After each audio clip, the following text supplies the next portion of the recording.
It is one of the most famous space photographs ever taken. As seen by the Hubble Space Telescope, it shows the pillars of creation. Massive columns of dust and gas 7 light-years long. As big as they are, the pillars are just a small part of an immense stellar nursery 6,500 light-years from Earth, called the Eagle Nebula. Nebulas of all kinds are scattered among the stars everywhere and are among the most spectacular sights in ours or any galaxy. Nebulae are beautiful, all of them. They really strike the eye. From the Greek word for cloud, nebulas are just that. Clouds of interstellar gas and dust, rarely visible to the naked eye. But with telescopes in space and on Earth, their beauty is revealed. Glowing, reflecting, or obscuring the galaxy's light. They are regions where stars are born, where stars die, and where explosions rack the very fabric of space-time. Nebulas have fantastic shapes, like clouds in the sky on a summer day. They often evoke imagery that hits very close to home. Images of flowers, images of insects, images of people. It's interesting when people look at nebula, it's like a Rorschach test. They sort of start seeing things in it. Although nebulas are labeled with numbers from astronomical catalogs, many also have names inspired by their locations or shapes. It's not difficult, for instance, to see why this is called the Butterfly Nebula, or this is known as the Horsehead Nebula. The list goes on. The Orion Nebula, the Ghost Head Nebula, the Stingray Nebula, the Helix Nebula, the Cat's Eye Nebula, the North American Nebula, the Pelican Nebula. The astonishing forms nebulas take make them the tourist attractions of the galaxy. If you've got the family in a flying saucer and you're careening through the Milky Way looking for an interesting rest stop, you're going to go to a nebula. Like tourist attractions on Earth, faraway nebulas entice us for a closer look. Man, it's a hike.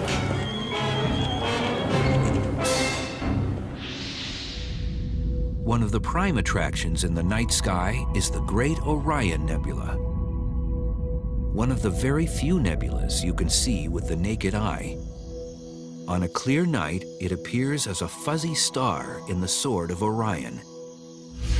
Probably the most recognizable constellation in the sky. The Orion Nebula is the most active area of star formation in our galaxy. It lights up the sky like nothing else. So this is a big one. In terms of nebulas, this is the Hollywood sign. And the reason why travelers want to get close to tourist attractions is the same as why astronomers want a closer look at nebulas. They each want to take photos. After all, tourism, whether earthly or astronomical, is all about the pictures. Photographs of nebulas occupy a real special niche, a very important niche, I think, because they really do sit at the pinnacle, the confluence of art and science. Of course, getting good pictures of a nebula isn't just a matter of point and click. In the mountains north of San Diego, a group of amateur stargazers have an especially tough road to follow in seeking out nebulas and taking great pictures. It is always worth the long drive to come out here. Night under the stars, even if I don't do any imaging, is worth it, just to see what I can't see from home. When the equipment is this complex, these enthusiasts aren't just taking pictures. Here, the word is imaging. And their favorite targets are the nebulas. Just being able to look at them and imagine what's going on out there in that gas cloud, being able to see a sense of where stars are forming, it's just a great kind of a sensory experience to have. In addition to their portable telescopes, the group has also built a complex of permanent observatories. Inside the enclosure housing their big 20-inch telescope, accomplished astrophotographer Alan Smallbone attaches a special astro camera to the eyepiece. He's preparing to image the Orion Nebula. It's a very challenging object to me because it has very light areas, it has very bright areas, it has very dark areas, and it's a very difficult item to photograph accurately. The digital cameras used by today's astrophotographers emulate color vision in the human eye itself. There are 3 kinds of cone cells on the retina, each sensitive to either blue, green, or red light. That's why those colors are considered the primary colors of light.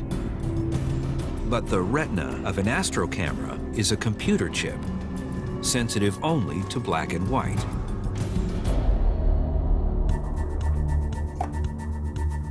So for color photos, it uses red, green, and blue filters, taking at least 1 shot with each one. It's often called the RGB technique and is standard for producing more natural color. In capturing the Orion Nebula, Smallbone takes time exposures lasting 5 minutes through each of the 3 filters. But nebulas are so dim that for the best photos, he often needs dozens of exposures, with times totaling as much as 14 hours. No one ever said this was easy. Astroimaging can be very tedious because it's very time-consuming. It involves long periods of time where you're sitting waiting for the camera, and the mount is just tracking, and there's really nothing you can do except sit and wait. Later, Smallbone stacks the raw images on his computer. There, the different combinations of red, blue, and green dots work just like a color TV to create every other hue in the spectrum.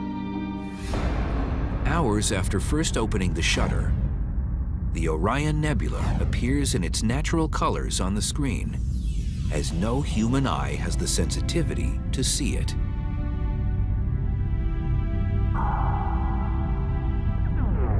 The striking images of these and other nebulas demonstrate the essential reason astrophotography is indispensable when it comes to the nebulas. The combination of a telescope and a camera actually allows you to see details and structures in the nebulae that you couldn't see with your own eye because they're so faint and diffuse. The Great Orion Nebula is well worth the attention it gets. 15 light years across, it is a massive cloud made mostly of hydrogen. It is the quintessential example of the kind of nebula known as a star-forming region. It is the cradle of the most massive stars that are born in our galaxy. And it is the closest example of that process to us. So when you look at the Great Orion Nebula, you're looking at stars being born. Among the thousands of infant stars in the Orion Nebula, 4 of them dominate. The corners of a cluster called the trapezium for its trapezoidal shape. Massive and hot, they are responsible for the brilliant astronomical display. The trapezium in the center of the Great Orion Nebula is what energizes, it's what makes it a nebula. If you didn't have the trapezium stars, it would be a dark cloud. Radiation from the trapezium stars sculpts the surrounding gas and causes it to glow with emitted light.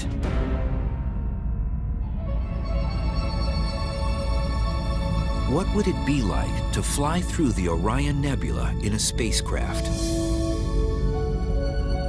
It might look like this. A remarkably accurate supercomputer simulation based on detailed Hubble Space Telescope data and modeled by Vanderbilt University astronomer Robert Odell.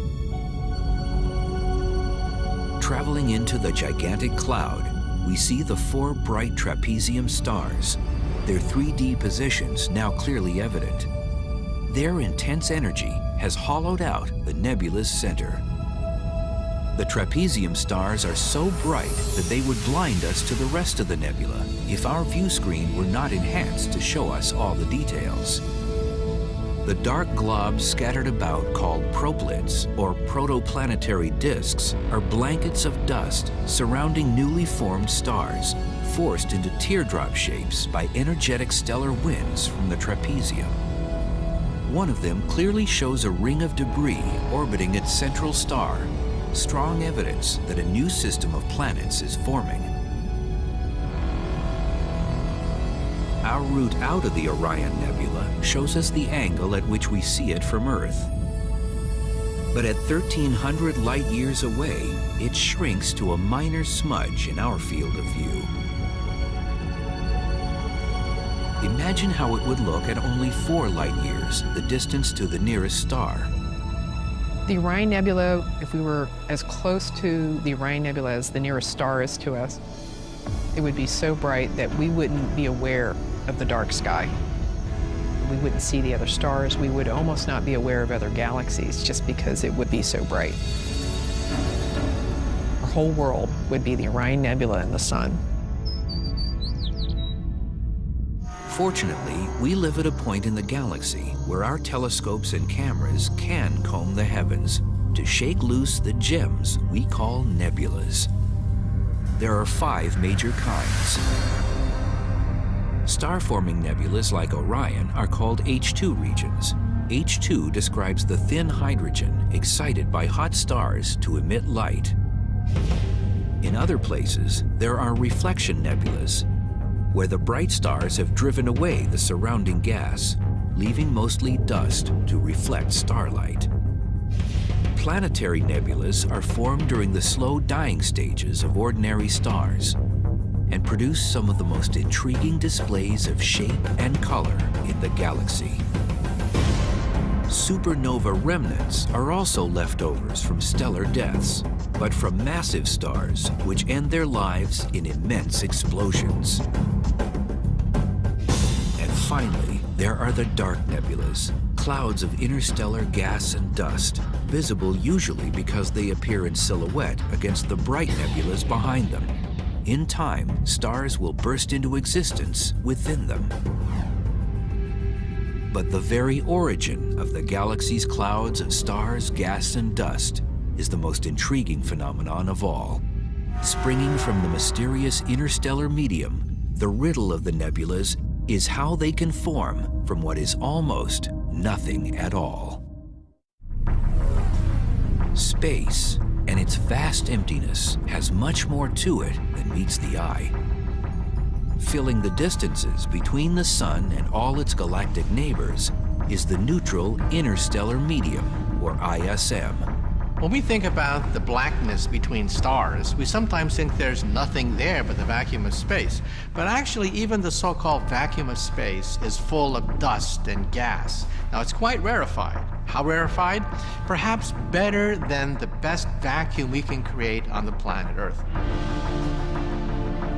The particles in the interstellar medium are 90% hydrogen atoms, 10% helium, and trace amounts of other elements and tiny specks of dust. Existence of the gas and dust is evident by looking at the Milky Way, the band of stars we see in the edge-on view of our home galaxy from Earth. There, the dark spaces seem to be empty, but in reality, the opposite is true. Those spaces aren't devoid of stars. They're actually dust between us and the distant stars in the plane of our galaxy, and they block that light. And you see them in silhouette. The black lanes of gas and dust show us where the interstellar medium is clumping together to form nebulas in their most primeval form. We see these dark nebulas as shadows against the background stars. The Snake Nebula is 650 light-years distant and approximately 3 light-years across. Even darker is Barnard 68, named for Edward Emerson Barnard, the astronomer who discovered it. Such nebulas may be deep enough to block light from stars behind them, but the gas and dust inside them is still very thin. That is, until gravity's work accelerates. Gravity is attractive. As a consequence, we have lumps of gas, no matter how rarefied, being attracted by gravity until we have clumps of nuclear material condensing. As gravity begins to compress the gas, it starts to heat up in temperature, creating the temperatures of a star. The new stars burst into existence, lighting up their surroundings with colorful brilliance. Remaining dark nebulas stand out in stark contrast. Like bright nebulas, their shapes suggest names.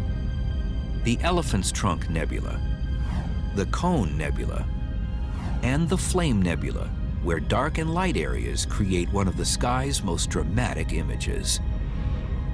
The brilliant colors of the star-forming regions come from nebular gases excited by invisible ultraviolet radiation from nearby hot new stars.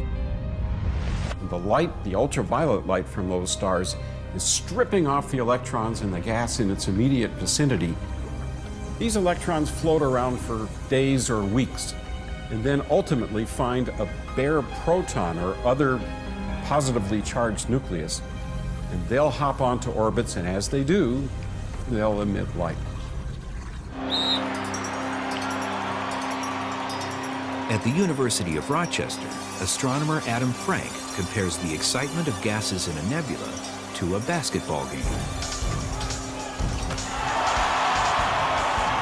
This basketball game is a real nice analogy, though earthbound, for what happens in a nebula.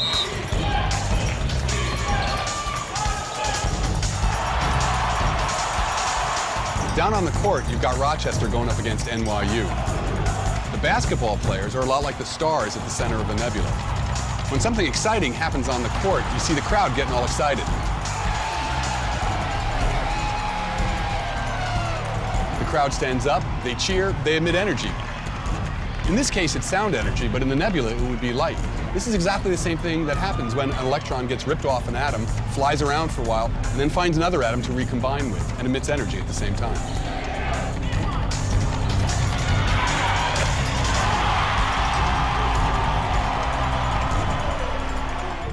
As new stars are born within the nebulas, they sometimes shoot out spectacular jets. This one is 3 trillion miles long. The jets are nebulas in their own right, generated by the orbiting cloud of gas and dust sending material into the young star. Because of rotation, it first forms an accretion disk, which is kind of like a frisbee spinning around the young star, building the young star. Now, there's always magnetic fields in all of this gas, and as the disk spins, material loads up onto the field lines, as we say, and it spins and then is flung out into space. Eventually, the field lines get bent around, collimating the jet, creating a nice solid jet column. Along with stellar jets, the galaxy's nebulas display a wild variety of bubbles, shock waves, pillars, and even mountains.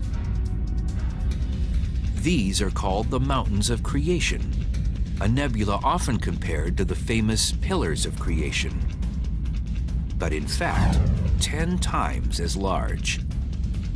Though they are 70 light years across, this image, taken in visible light, shows them subtle in appearance.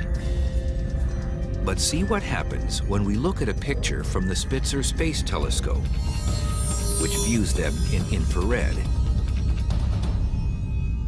Infrared light is light of a slightly longer wavelength than visible light. It's redder than red light. We commonly see infrared light from objects like us that are warm, but not extremely hot. Since infrared light is emitted by anything that is warm, it's often used to detect heat. In special cameras, each temperature is detected as an infrared color that we can't see, and then it's translated into a visible color that we can see. That's how infrared can use body heat to reveal some amateur astronomers working in the dark of night, when otherwise we'd have to turn on a light to see them at all. In space, the same principle applies. This is the Eagle Nebula as seen in visible light. But the infrared Spitzer telescope sees it in a much different way, revealing a region of extremely hot dust, seen here in red. Now you have to ask yourself, what could get dust that hot? The stars in the nebula, no, they're not really bright enough, they're not hot enough, but maybe a supernova explosion. Maybe the violent death of a star. A supernova could send out a massive shock wave, which might have a profound impact because the Eagle Nebula is home to the pillars of creation. Well, for the pillars, it doesn't look very good. What's going to happen is that supernova shock wave that's expanding out from the exploding star sooner or later is going to hit those pillars. And when it hits the pillars, it's going to evaporate them and they're going to be destroyed, leaving the stars that are currently forming in the pillars behind. But all that gas and dust and those beautiful, pillar-like shapes, they're going to just disappear. The infrared that reveals the fate of the famous pillars is only one tool in the astronomer's light box. But the nebulas can be seen in light of all kinds, stripping away shrouds that keep their secrets otherwise hidden forever.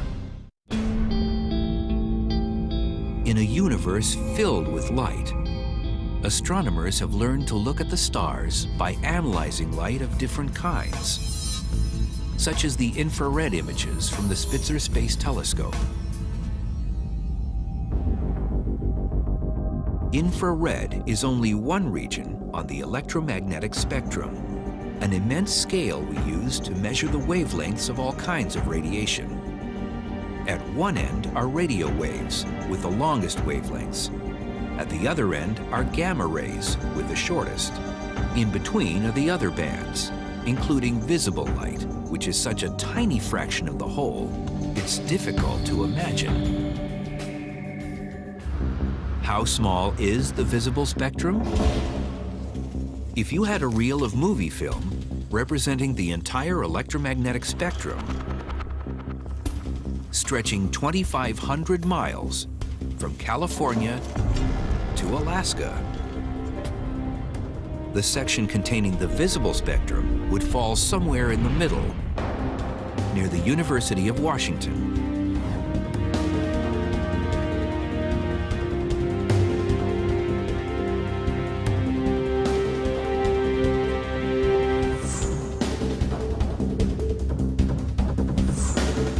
This frame is the whole visible spectrum. It is one frame and over 2,000 miles of tape, and it's everything that the human eye can see. The importance of this frame is that stars emit almost all of their light in this part of the spectrum. And even though the light is visible, it still contains hidden tools, helping us to explore nebulas in ways that our eyes cannot do entirely on their own. The secrets are in the spectrum itself. The visible light in this lamp comes from hydrogen gas excited by electricity to form a glowing plasma, similar to what happens in a nebula.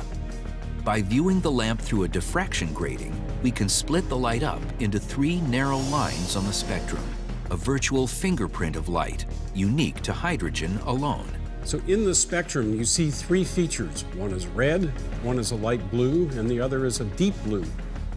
This pattern of wavelengths is absolutely unique to hydrogen, and there's no way to confuse hydrogen in the spectrum of a nebula with any other element. It's like the crowd at our basketball game. The cheering mass is actually made up of individual fans, each with his or her own distinctive voice. Voices you could make out clearly if you had a way to isolate them. Isolating the individual spectral lines of the elements within nebulas has allowed astronomers to create images truly worthy of these tourist attractions of our galaxy. By using what are called narrowband filters corresponding to single lines, astronomers have given us another way of seeing things we can't see by ourselves.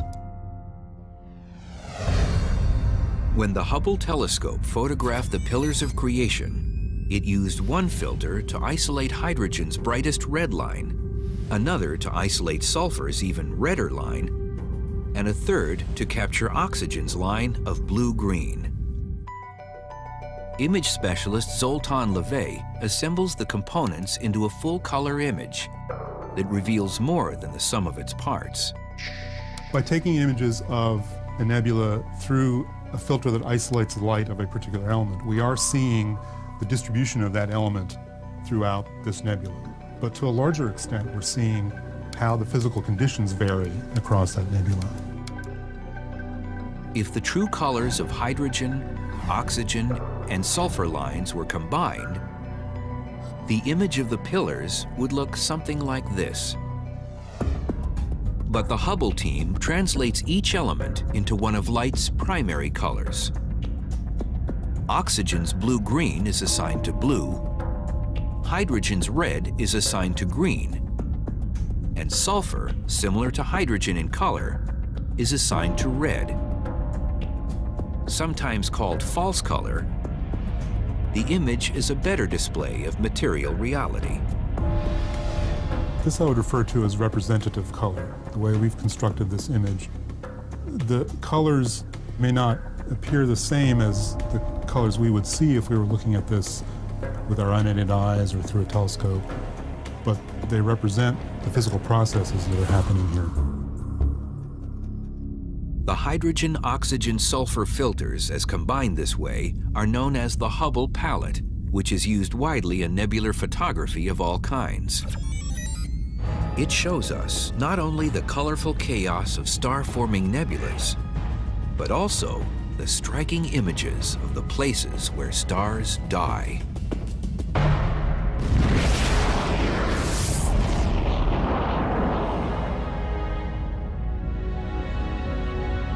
These beautiful, complex gems that dot the cosmos, marking the demise of stars, are called planetary nebulas, a term that was coined in 1784.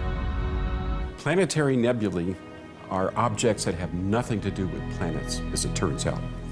They get their name from William Herschel, who looked at a planetary nebula for the first time through a telescope, saw that it was round, greenish in color, and it reminded him of the planet Uranus. The blue-greens of oxygen and reds of hydrogen dominate true color photos of planetary nebulas. The Ring Nebula is a prime example. It is 2,300 light-years from Earth and 1.3 light-years in diameter. It is considered a prototype for planetary nebulas. But the shape of the Ring Nebula is simple compared to other planetary nebulas.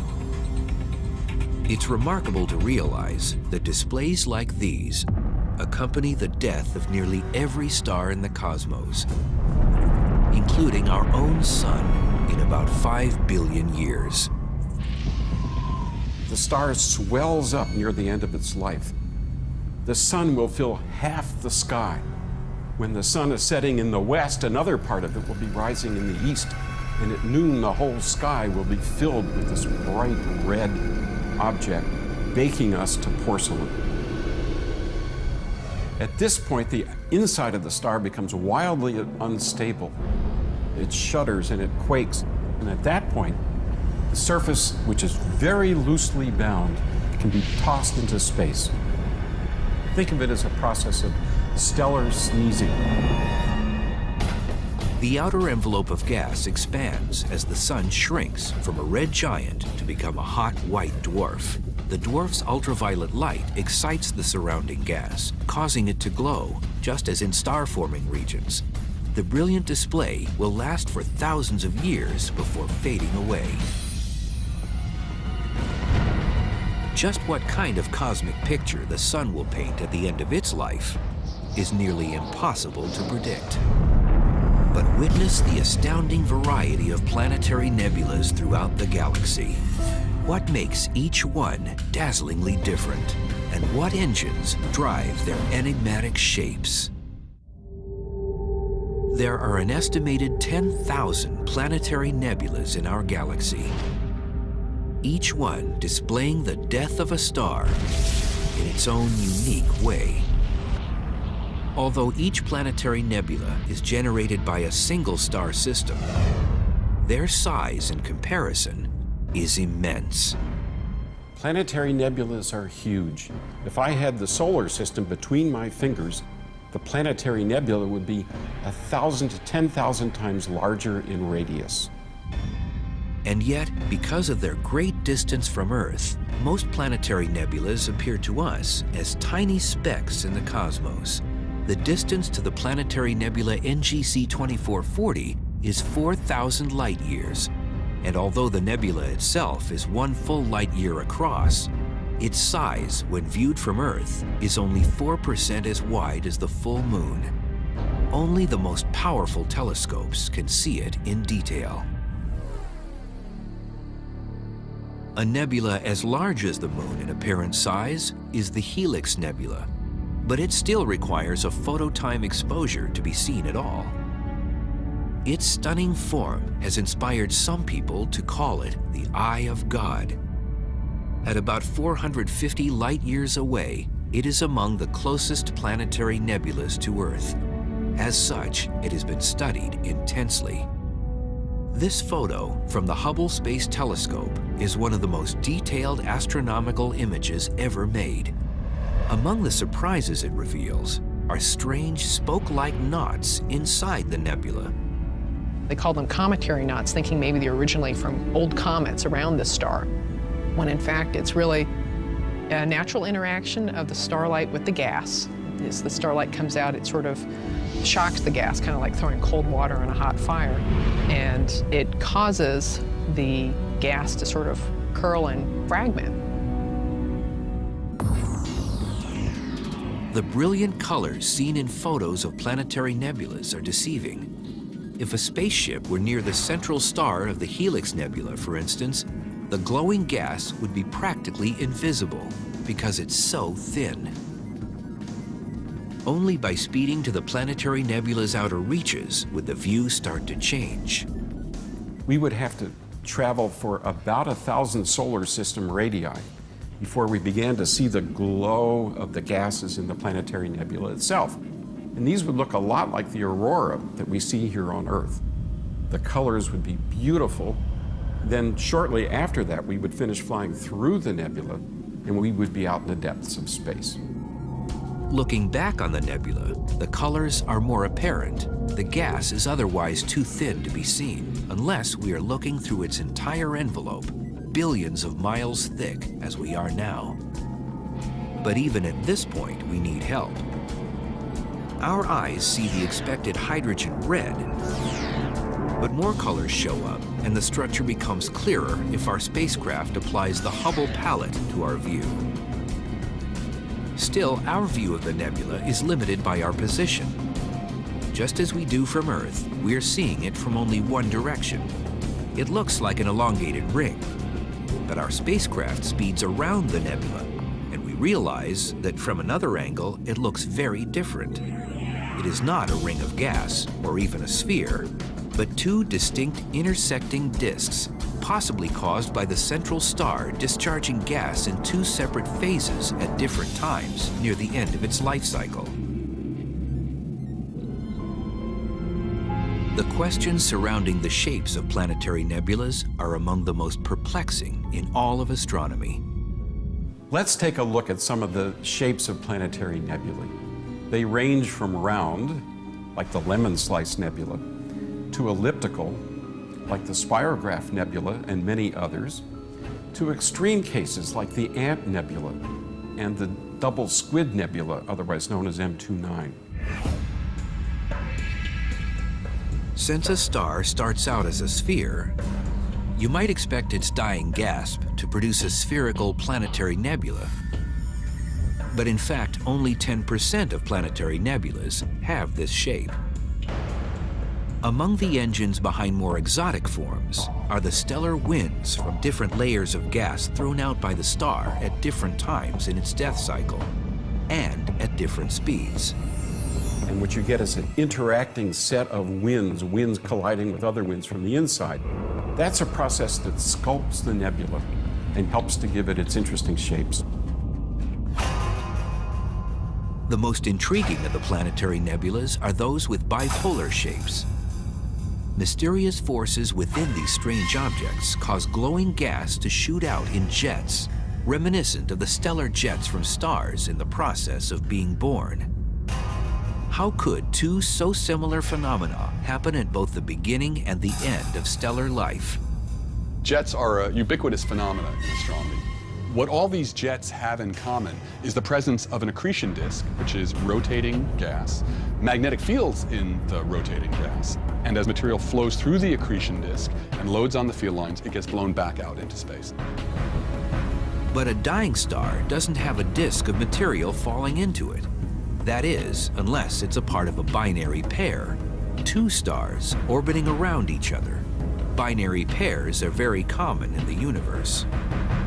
As the two stars rotate around each other, one of the stars is giving up mass to the other. Material flows from one star to the other, and you form an accretion disk. Magnetic fields appear in that accretion disk, and material is blown off it, just like in the other cases as well.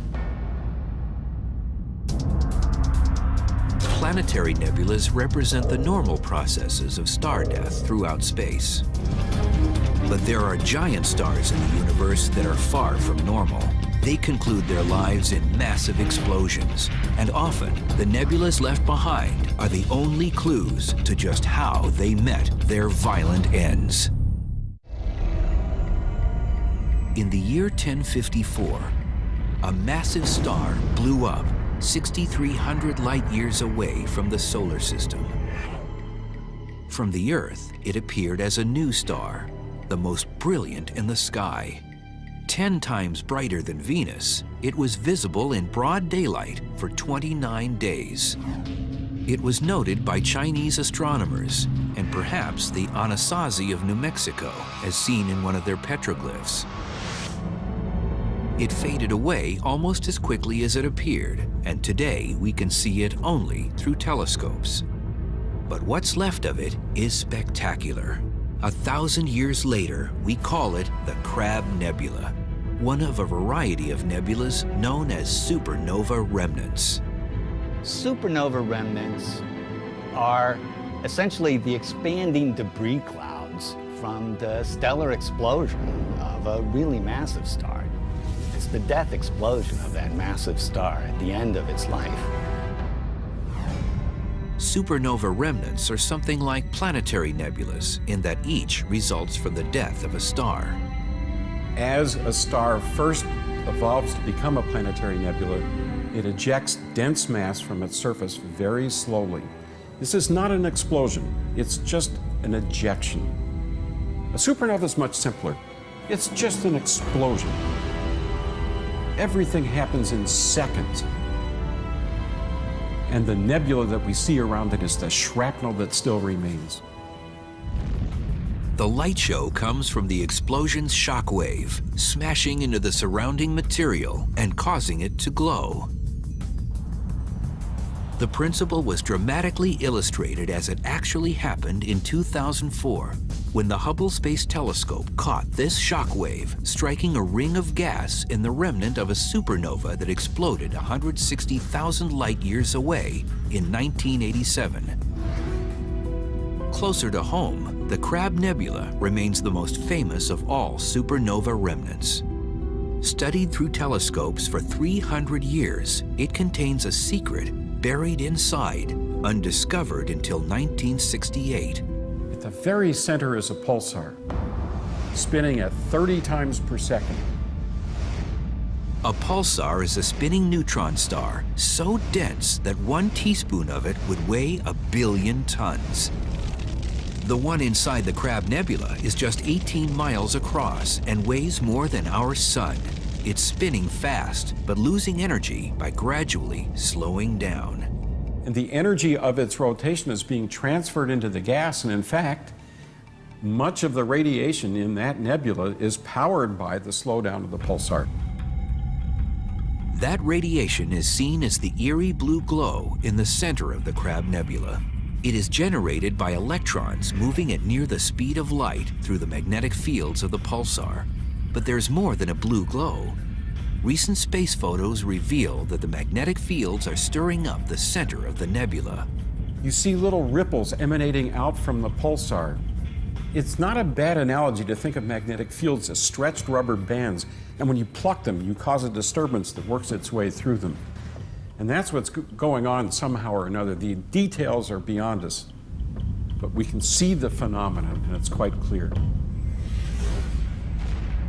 The death of the star that formed the Crab Nebula is part of the life cycle of the galaxy. The gas expelled into space as supernova remnants and planetary nebulas returns to the interstellar medium, where it becomes raw material for future generations of stars. This process cannot go on forever because we have a finite amount of hydrogen gas. Sooner or later, you use up most of the hydrogen and helium, which light up the stars, and the stars blink out. When you look at the Milky Way today, 97% of its mass is in stars. 3% is left in gas. And as star formation proceeds, that reservoir is going to go down and down and down. Certainly, star formation will slow down because this gas is just harder to get out of the ground, as it were. But astronomers using the Green Bank Radio Telescope have recently discovered one source of gas in a massive cloud outside the Milky Way. The very interesting thing about this cloud, which has been called Smith's cloud, is that it's very massive. It's got about 1 million times the mass of the sun in it of gas and dust. Well, this cloud is headed right toward the Milky Way, and in 20 to 40 million years, it's going to collide with us. Now, that's going to create a pressure, a shock wave. And it may set off a generation of hundreds of new stars when it collides with the Milky Way. As the gas in Smith's cloud is compressed by the collision, a brand new star-forming nebula will light up the galaxy, and the life cycle of the universe will continue. In the long term, however, there aren't enough Smith's clouds to keep the process going, and nebulas will gradually disappear. The universe is about 14 billion years old, and come back in 100 billion years and look at the Milky Way, the big, bright, massive stars can't form anymore. All that's left are the ancient remnants of stars that formed in the long past. It's a dull place. It's a very dull place. We live in an exciting time in the era of the universe. Before stars burn out and the reservoir of new material is gone for forming new stars and planets. It's a privileged time. A time when the sky still remains filled with the lights of the great Orion Nebula, the pillars of creation, and the eye of God. Each one a small marvel of nature in the vast expanse of the universe.